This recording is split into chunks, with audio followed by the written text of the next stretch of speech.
ನಮಸ್ಕಾರದೆಲ್ಲ ಬಂದವರೆ. ದರಖಾಸ್ತು ಕೋಡಿಗೆ ಸಂಬಂಧಪಟ್ಟಂತೆ ಈಗಾಗಲೇ ನಾನು ತಿಳಿಸಿದ ಹಾಗೆ ನಿಗದಿತ ನಮೂನೆಯಲ್ಲಿ ಅರ್ಜಿಯನ್ನು ಸಲ್ಲಿಸಬೇಕು ಅಂತ ಸರ್ಕಾರ ಪ್ರಕಟಣೆ ಹೊರಡಿಸುತ್ತೆ.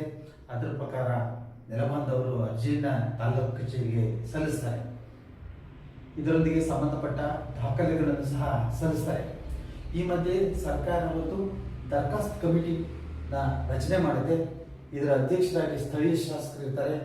ಕಾರ್ಯದರ್ಶಿಯಾಗಿ ಸಂಬಂಧಪಟ್ಟ ತಾಲೂಕು ಕಚೇರಿಯ ಮುಖ್ಯಸ್ಥರಾಗಿರ್ತಕ್ಕಂಥ ತಹಸೀಲ್ದಾರ್ ಇರ್ತಾರೆ. 3 ಜನ ನೇಮಕ ಮಾಡುತ್ತೆ. ಅದರಲ್ಲಿ ಪ್ರವರ್ಗದ SC/ST ನವರು ಒಬ್ಬರು ಇರ್ತಾರೆ, ಸಾಮಾನ್ಯ ವರ್ಗದವರು ಒಬ್ಬರು ಇರ್ತಾರೆ, ಹಾಗೂ ಮಹಿಳೆ ಒಬ್ಬರು ಇರ್ತಾರೆ. ಅರ್ಜಿಗಳು ಎಲ್ಲ ಬಂದ ನಂತರ ಅವನ್ನ ವಿಷಯ ನಿರ್ವಾಹಕರುಗಳು ತಹಸೀಲ್ದಾರ್ ಗಮನಕ್ಕೆ ತರ್ತಾರೆ. ನಂತರ ಮೊದಲನೇ ಮೀಟಿಂಗ್ ಆಗುತ್ತೆ. ಮೀಟಿಂಗ್ನಲ್ಲಿ ಸಂಬಂಧಪಟ್ಟ ಎಲ್ಲ ಅರ್ಜಿಗಳ ಅಳತೆಗಾಗಿ ರಾಜಸ್ವ ನಿರ್ದೇಶಕರು ಮತ್ತು ಗ್ರಾಮ ಲೆಕ್ಕಾಧಿಕಾರಿಗಳು ಮತ್ತು ತಾಲೂಕು ಒಬ್ಬರಿಗೆ ನೀಡ್ತಾರೆ. ಈ ಅರ್ಜಿಯನ್ನು ನೀಡಿದ ನಂತರ ಅವರು ನಿಗದಿತ ದಿನ ನಾವು ಅಳತೆಗೆ ಬರ್ತೀವಿ ಅಂತ ನೋಟಿಸನ್ನು ಜಾರಿ ಮಾಡ್ತಾರೆ. ನಂತರ ತಾಲೂಕು ಒಬ್ಬರು ಸಂಬಂಧಪಟ್ಟಂತ ಗ್ರಾಮ ನಕಾಶೆ ತಗೊಂತಾರೆ. ಸಂಬಂಧಪಟ್ಟಂತ ಟಿಪ್ಪಣಿ ಲಭ್ಯವಿತ್ತು ಅಂತಂದ್ರೆ ತಗೊಂತಾರೆ, ಇಲ್ಲ ಅಂತಂದ್ರೆ ಕಚೇರಿಗೆ ವರದಿ ಮಾಡ್ತಾರೆ. ನಂತರ ಟಿಪ್ಪಣಿಯನ್ನ ತಯಾರು ಮಾಡಿ ಡೆಪ್ಟಿ ಡೈರೆಕ್ಟರಿಂದ ಅನುಮೋದನೆ ಪಡೀತಾರೆ.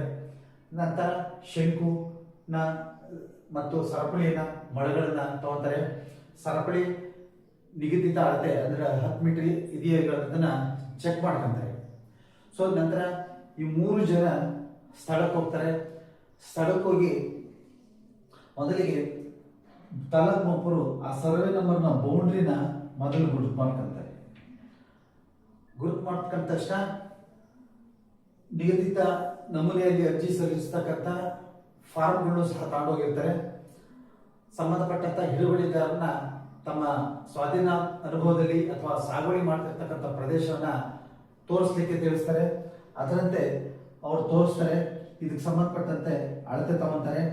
ನಂತರ ಯಾವುದೋ ಒಂದು ಗಡಿಯಿಂದ ಆ ನಂಬರ್ನ ದಾಖಲೆ ಮಾಡ್ಕೊಂತಾರೆ.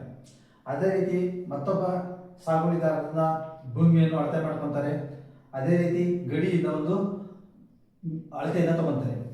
ಮತ್ತೊಬ್ಬ ಸಾಗುವಳಿದಾರದ್ದು ಸಹ ಜಮೀನನ್ನ ಅಳತೆ ಮಾಡ್ಕೊಂತಾರೆ. ಯಾವುದೋ ಒಂದು ಜಮೀನ ಗಡಿ ರೇಖೆಯಿಂದ ಅದನ್ನು ಸಹ ಅಳತೆ ಮಾಡ್ಕೊಂತಾರೆ. ಹೀಗೆ ತಮ್ಮಲ್ಲಿ ಎಷ್ಟು